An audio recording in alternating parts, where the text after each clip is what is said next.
Kolmeteistkümnendad filmipäevad on alanud. Lähme vaatame, kuidas nad seestpoolt välja paistavad. Sul läheb muidugi valgus praegu kohe paigast ära.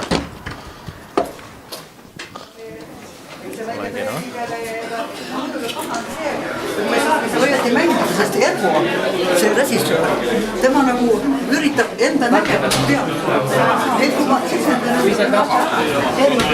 Peeter Murdmaa, mis sa täna joonud oled?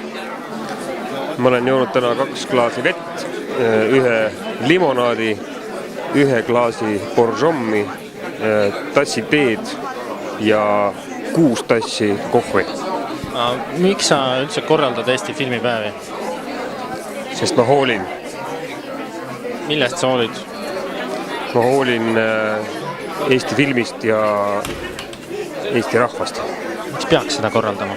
Miks või?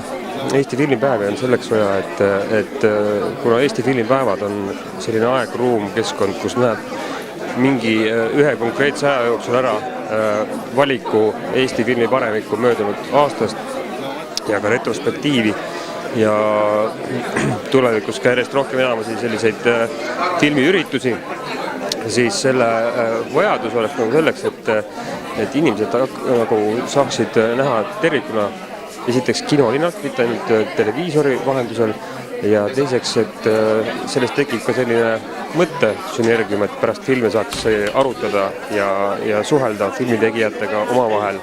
Milleks Eesti filmipäevi kui selliseid üldse tarvis on?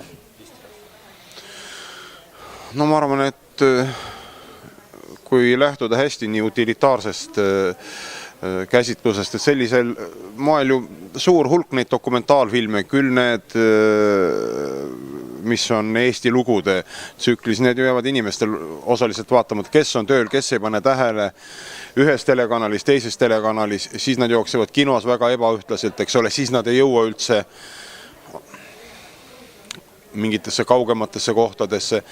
Aga siin on võimalus igal ühel, kas see voldik võtta või jälgida internetist, lugeda ajalehti ja need filmid, mis on nägemata või need, mis huvi pakuvad, lihtsalt ära näha.